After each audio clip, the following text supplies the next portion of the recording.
Tonight we're continuing our series in the book of Mark called Disciples of the Son of God. We're looking at Mark 14, the beginning, verses 1 through 11.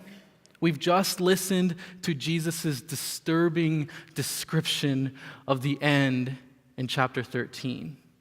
And his encouragement, his command is ringing in our ears to be on guard, to stay awake, to keep our eyes open. So with that command in our minds, let's look at Mark 14, 1 through 11. If you don't have a Bible with you, Bible in front of the pews, the back of the pew in front of you, it's on page 850. So let's follow the story Mark tells us of the beginning of Jesus' final week. It was now 2 days before the Passover and the Feast of Unleavened Bread. And the chief priests and the scribes were seeking how to arrest him by stealth and kill him.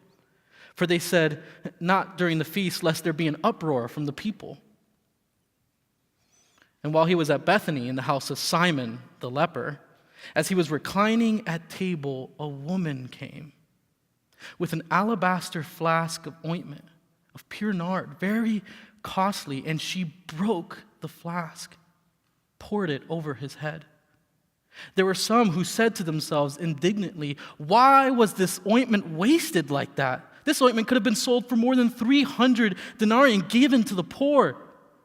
They scolded her. But Jesus said, "Leave her alone. Why do you trouble her? She has done a beautiful thing to me. For you always have the poor with you, and whenever you want, you can do good for them. But you will not always have me. She has done what she could. She has anointed my body beforehand for burial. And truly I say to you, wherever the gospel is proclaimed in the whole world, what she has done will be told in memory of her." Then Judas Iscariot, who was one of the 12, went to the chief priests in order to betray him to them. And when they heard it, they were glad, and they promised to give him money. So he sought an opportunity to betray him. This is the word of God. You may be seated.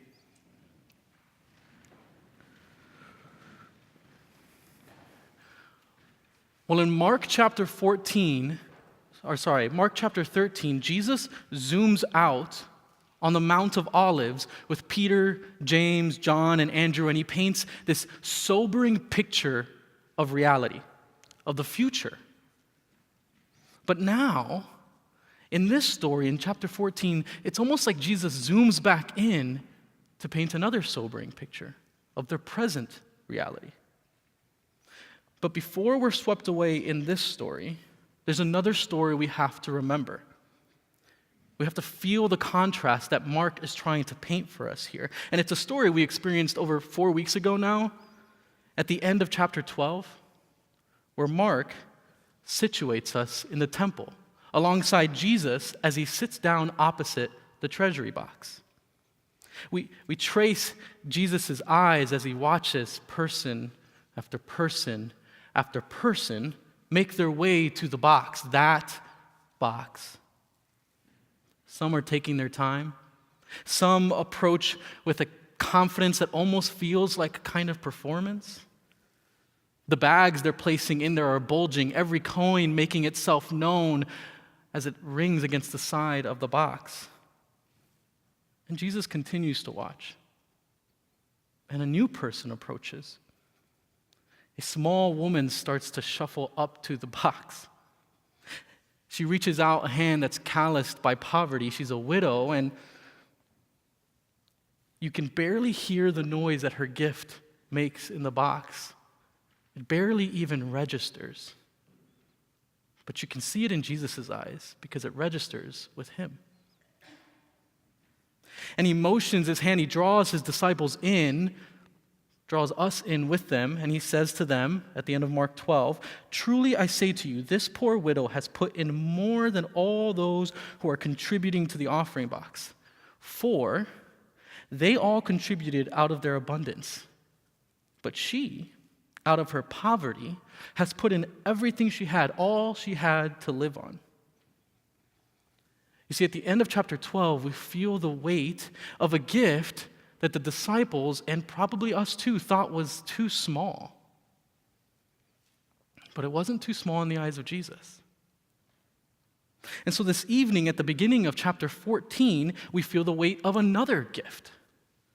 A gift we might think is too large, but not in the eyes of Jesus. No, like he did with the offering of the widow, Jesus describes a different perspective, an upside-down way of looking at money, a filter set on the kingdom of God, where the rules are upside down, the math is backwards, and perfume fills the room.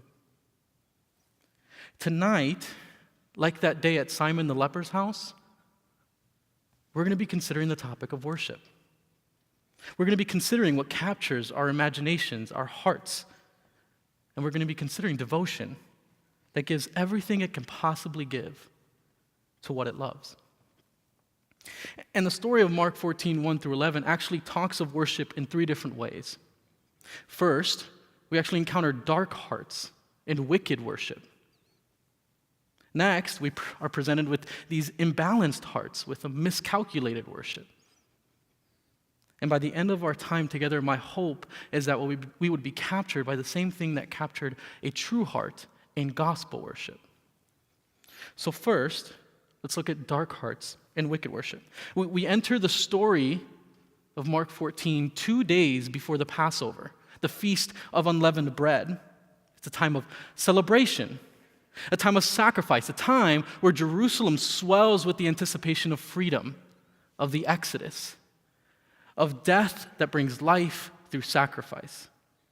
There's an electricity in the air of anticipation, of preparation, of remembering God's promises to his people. But there's also an electricity of a different kind of preparation.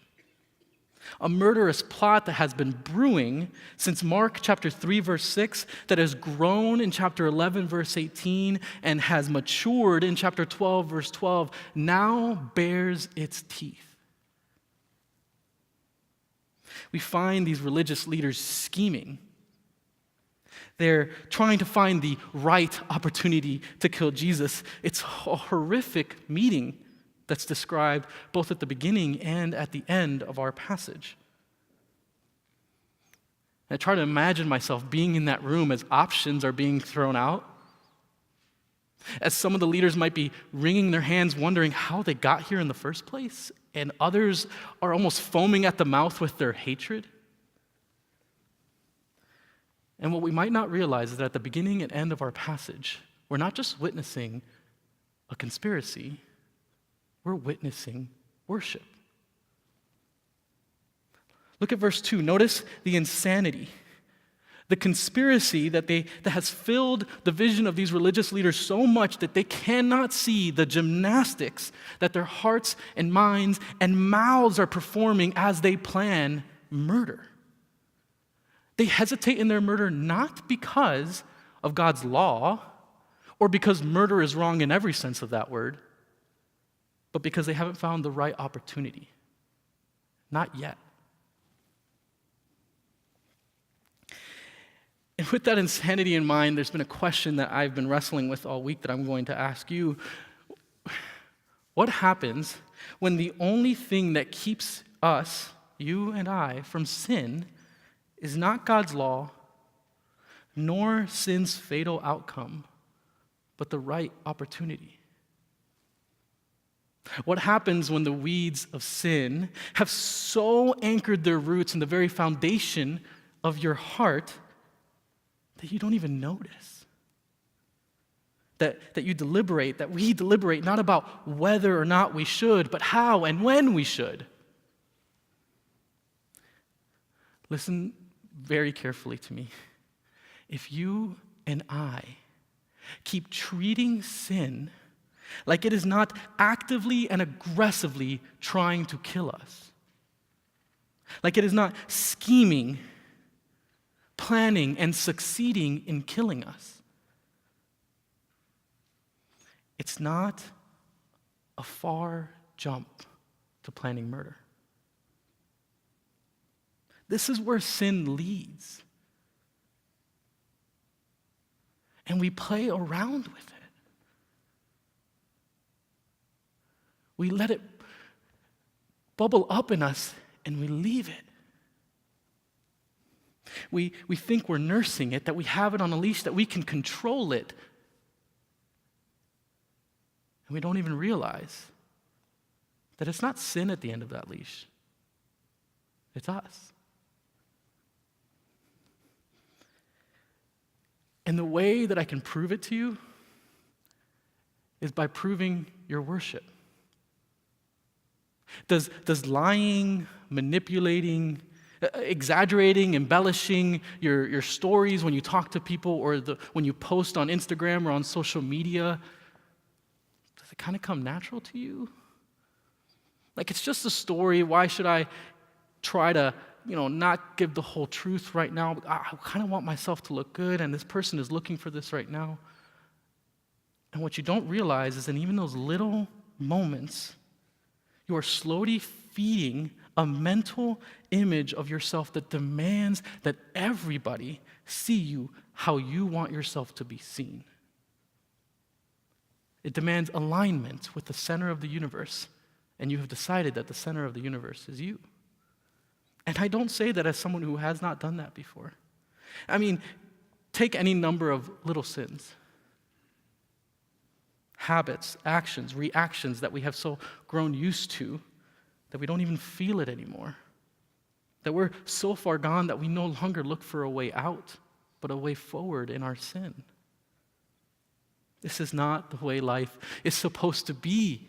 You should examine your actions, for they tell you what your heart is really believing, what you're really worshiping, who you're worshiping. I mean, look at the actions of the religious leaders. We've been tracking them throughout the entire story of Mark, and they've clearly demonstrated by their questions, their reactions to Jesus, that their worship has taken a really dark turn. That as much as they say they're worshiping God, their worship bears a striking resemblance to what they see in the mirror. They have been worshiping their own wicked desires, and wickedness spreads. I mean, that's why Mark framed the story the way we have it in this text. We have an anonymous woman giving to Jesus a beautiful gift, but verses 1 and 2 give us these dark hearts and wicked worship. And then in 10 through 11, we see another dark heart demonstrating his own wicked worship, all to emphasize how much this woman loved Jesus. But in 10 through 11, we encounter the betrayer, Judas Iscariot. And it really shouldn't come as a surprise to us at this point in the story. And it's not because you and I already know the story of Jesus, but because if we've been tracking in Mark, the first time Judas Iscariot is even mentioned, in chapter 3, verse 19, at the end of a list of the 12 disciples, he doesn't just get a passing glance at his name. No, Mark slows down and describes him as the one who betrayed him. And we actually don't hear about Judas Iscariot at all in the story up until this point right now. And Mark really wants us to connect the dots, and that's why he describes Judas as one of the 12. Remember my list. Remember the one who betrayed him. We felt the rising tension of a murder plot brewing among the religious leaders as we read the story, and now we come to the betrayer. One of a group of people who have committed their lives to Jesus. They're following him. And yes, they have some trouble really getting their minds and hearts around the mission that Jesus has been telling them over and over again of his death and his resurrection. Yes, but they are a group committed to him. But Judas is not, at least not at this point in the story. And he has provided the murderers with their chance at stealth. They were seeking a way to arrest and kill Jesus, and now Judas is seeking a way to betray him. All along, the religious leaders have been worshiping their way to death, and now Judas is following closely behind. But the dark hearts in wicked worship in verses 1 and 2 and 10 through 11, again, are not the only hearts that we see worshiping in this passage.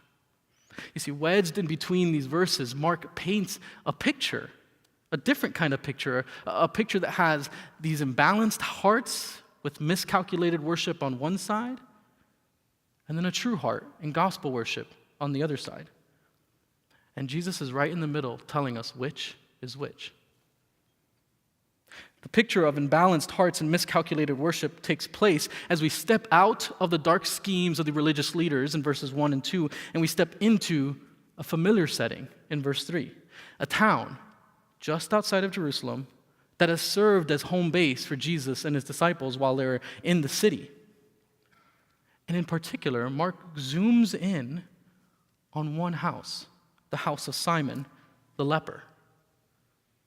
A house of a man marked by the kind of pain and suffering, the kind of darkness that Jesus has been bringing the full weight of the kingdom against. We really don't know if Jesus healed Simon, but we do know that he's the kind of God who would. And we also know from the story that Simon has been healed. Because in this day and age, lepers do not get to play host. Lepers don't get to put on dinners and parties. Lepers are too dangerous because in their very bodies they carry the mark of death. But in this story, that's no longer true of Simon the leper. On this day, he is hosting life itself, the kind of life that defeats death. And soon enough, the paradox of life in death is going to become airborne at the hands of an anonymous woman. So Mark continues the story. He tells us that in this house, Jesus is reclining at the table, and a woman approaches him. Mark doesn't take the time to describe her at all, but he sure takes a lot of time describing her gift. He piles words on top of words to give us a sense of the weight of her gift as we watch her approach Jesus. It's an alabaster flask, a container that's made out of stone that they would have recognized as important, precious. There's something in that. And it's ointment, a perfume that's made out of pure nard, a substance that was imported for India and known for its intoxicating aroma. A perfume that, if you don't know by now in the story, by the words that Mark has been piling up, if you haven't quite got it, if you don't really understand yet, Mark goes even further and describes it's very costly. It's expensive. This is no ordinary flask with no ordinary gift. And this is what she brings to Jesus, no ordinary man. And then she crosses the line. No takebacks. She breaks the flask, sealing its fate as a gift to Jesus. There is no turning back in this gift. In her offering, in her worship, she has done something that introduces a kind of weight in the room that wasn't there before. She pours the perfume over Jesus' head, and you can almost feel the aroma embrace you as it fills the room. We don't know all the details behind why she's doing this, but we do know that her offering carried a massive weight, because in this story, we start to feel something shift in the room. Those that are witnessing this start to look at each other with raised eyebrows and pursed lips. And inside, their anger starts to boil over. The temperature rises. And Mark records that they become indignant.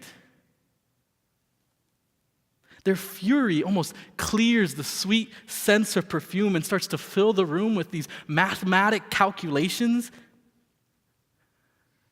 But let me pause right here, because I want you to hear me on something as someone who is just as guilty of this. It is never, and I mean never, a good sign to feel anger at the work of Christ and his church bubbling up in our hearts.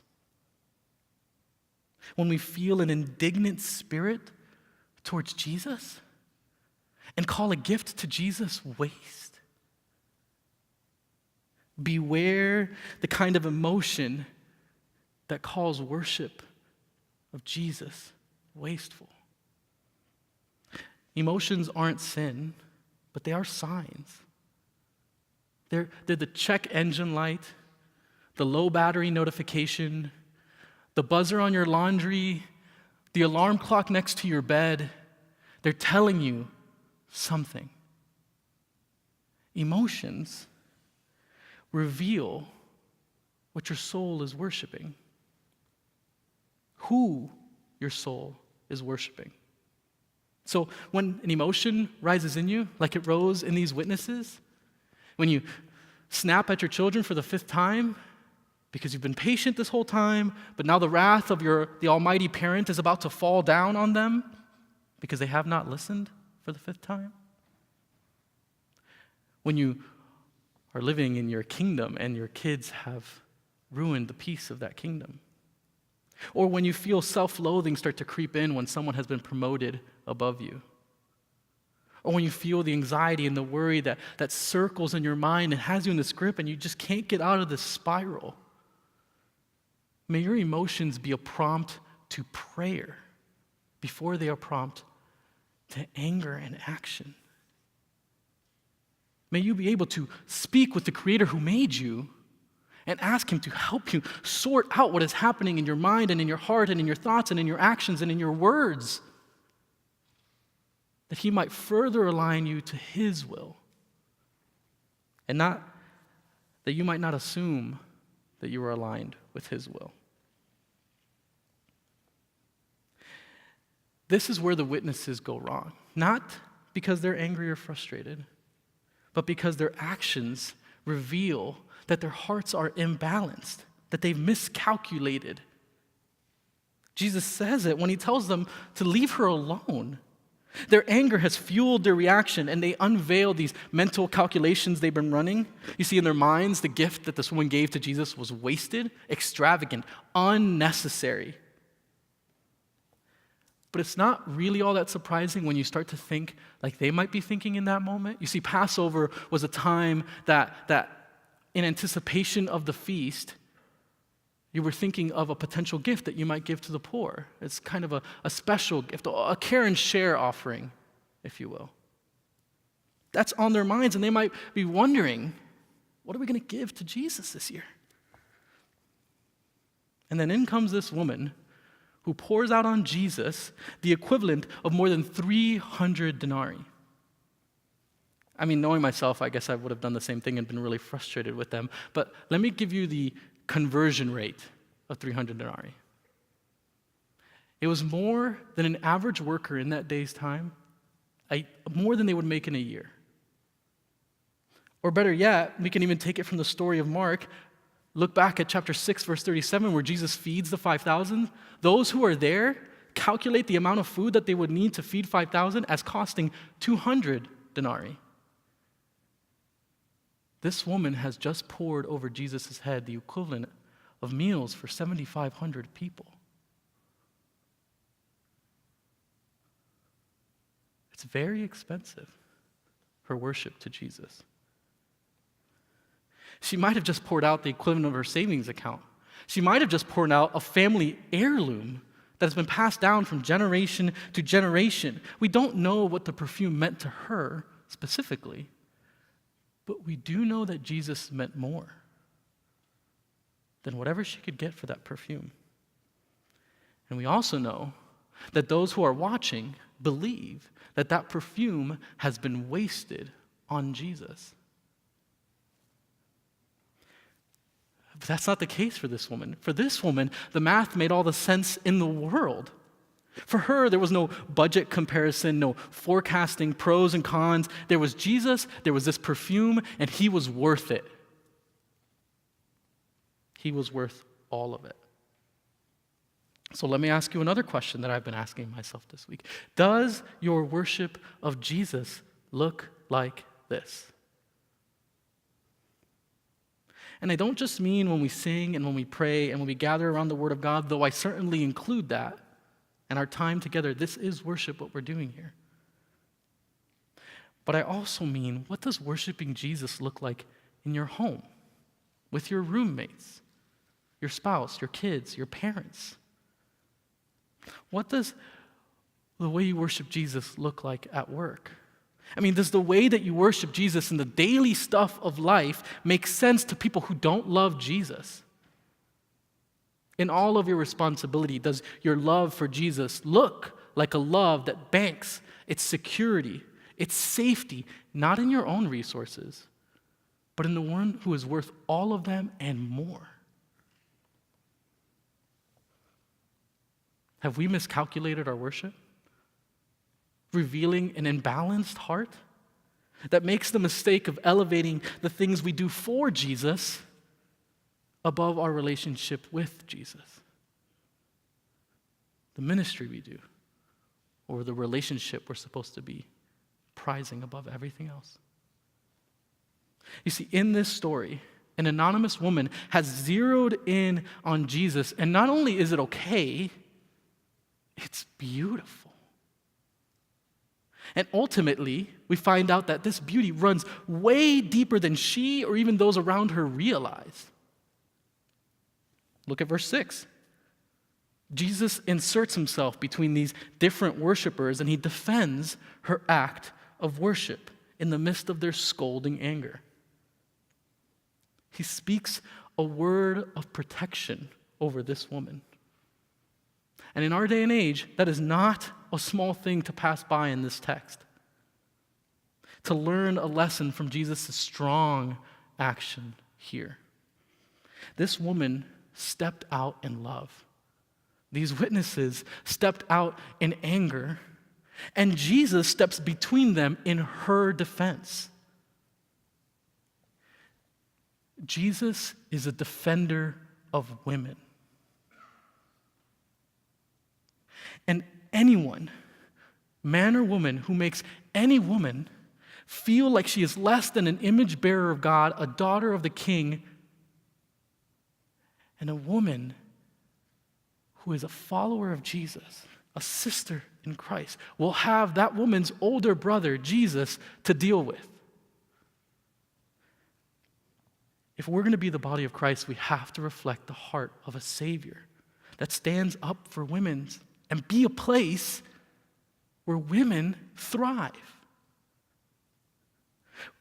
We need to be a family that values and encourages and listens to and believes women. And Jesus does that for this woman. He doesn't just defend her, he justifies her. Look at the text. He calls her worship to him, for him, beautiful. And in this, Jesus once again demonstrates his upside-down kingdom of God attitude towards money. In chapter 12, we met another woman, a widow, who didn't give enough. And now we meet a woman who gave too much. But in Jesus' economy, what matters is not the amount, but the heart. The heart that gave, the heart that loved, the heart that was worshiping in that moment. And with a few recalculations, Jesus actually explains this woman's gift with a gospel perspective in verses 7 through 9. As a true heart in gospel worship, he clarifies for these followers, these indignant followers, that they don't have a proper sense of timing. He affirms their desire to serve the poor. Yes, you should serve the poor. They're always around, and you should do good for them whenever you want. After all, it can't really be said that Jesus ignored the poor, right? I mean, in chapter 10, verse 21, he tells the rich man to sell everything he has and give to the poor. In 6 and 8, he feeds thousands of people. And here, he actually echoes compassion that has been written into the law of God in Deuteronomy 15:11. Care for the poor who will never cease to be in the land. Jesus affirms their desire to care for the poor, but he explains that they have not read the room. They're concerned with a routine responsibility of routinely caring for the poor before a routine feast, but this particular feast will not be routine, and the one standing before them who smells like the familiar scent of burial is not routine. One commentator makes the point that those who scolded the woman have missed it altogether. They have allowed the good to become the enemy of the best in that moment. I mean, it's not Jesus versus the poor in this story. It's ministry that will always be there versus ministry that will not always be there. And we remember in Mark 2:20 that the day is coming when the bridegroom will be taken away. That's when you fast. That's when you care for the poor in this time. But right now, they are not acting like they remember that. But this woman is. And Jesus explains she has done what she could. At this time, in this place, her act of worship was received as her unique expression of love to Jesus. But in that act, unknown to her, unknown to everyone around them, except for Jesus, was something much deeper. Because in her worship, she was preparing for, pointing to the gospel. Her worship was gospel worship. Look at verses 8 and 9. Jesus actually binds her act of love and devotion, her worship, to the gospel through the preparation of his body for death and burial. And on into the spread of that gospel to the whole world. And in doing so, Jesus reminds everybody in that room that though she prepares his body for burial, he will rise again, empowering a gospel message that will be spread everywhere. I mean, he's been saying it over and over again. Chapter 8:31, be killed and after 3 days rise again. 9:31, when he is killed, 3 days he will rise. 10:34, they will mock him, spit on him, flog him, kill him. After 3 days he will rise. And now here, bound up in the proclamation of the good news of Jesus Christ, the Son of God. And the irony is that as Jesus' body is being prepared for his death, the religious leaders are trying to find a way to secure that death. And it might look like the plan is going off the rails. It might look like the situation is really dire, like failure is imminent. But through kingdom-tinted glasses, we see that God is moving his plan in Jesus along just as he said he would. And this woman, without even realizing it, plays a part in that plan through her true gospel worship. And in so doing, her story will be told in memory of her. Yes, it will be told in the Gospel of Mark, and yes, it is being told now in this sermon, but she remains anonymous. And it's not because she doesn't matter. She clearly matters. It's because Mark is giving us a chance to wonder for ourselves, what is it about our worship that lines itself up with the plan of God, even unknowingly, because we have lined ourselves up with God himself in true worship? We don't need to know the plan to line ourselves up with it. We need to know the man who makes the plan, Jesus himself. The God who makes the plan, Jesus himself. This woman's story is not just told in the Gospels or in this sermon, but everywhere that the message of the gospel is preached, because her story is the story of anyone who responds to Jesus rightly, with a true heart in gospel worship. And anyone who responds to Jesus rightly, who wants to respond to Jesus rightly, has to be captured by the same thing that captured this woman, the same person who filled her imagination with love poured out in devotion for her Savior. So as we end our time together tonight, I want to try something a little bit different. I want everyone to close their eyes. Go ahead, close them. I promise you nothing's going to happen. Take a breath. In, out. Try not to worry about what you're doing after the service, what you have to get done this week, or anything else that might have been distracting to you tonight. Imagine Jesus with me. Imagine the Jesus who existed before everything, who did not grasp at or cling to his privileges as God, but gave everything he had, everything, to embrace the life of a servant, to humble himself further than anyone has ever humbled themselves to the point of embracing something, experiencing something he had never experienced before, death. And not just any death, but death in the most inhumane way at that time. An inhumane death in order to bring us back to himself, to save us, his creations, each and every one of us who have been lying in our own sin and rebellion and garbage, dead to any kind of relationship with our Maker, only experiencing his just condemnation and separation, for us. Death followed by a resurrection so that he might resurrect us who were his enemies, marked by sin, evil, wickedness. A sin that we enjoyed, that we bragged about even. He died so that we might live, so that we might become who he made us to be. That he might cancel, erase, remove with prejudice any record of our debt against the just judge of the universe. With his cross, he smashed the walls that separated us from God. And he endured this cross with the kind of joy only a creator who loves us deeply can experience in the face of a shameful way to die. Imagine that same Jesus, the founder, the author, the only foundation of our faith, who has done absolutely everything we could ever need to be able to talk with our Creator again, to see the light again, to be whole again. Imagine that same Jesus on his throne with all the authority that only the King of the universe can inhabit, a name that is above every other name, given to him because of the murder he endured, the resurrection he embodied.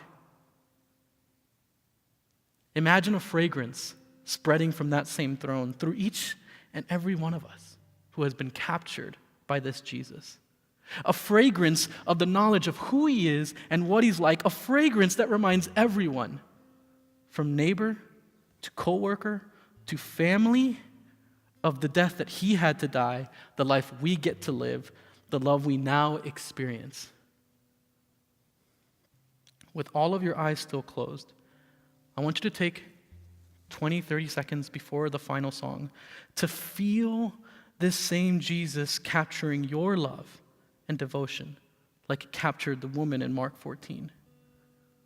And in this time, may you see Jesus as more beautiful, more captivating, more intoxicating than anything else that claims the worship of your heart. There is only one who is worth everything you have to give.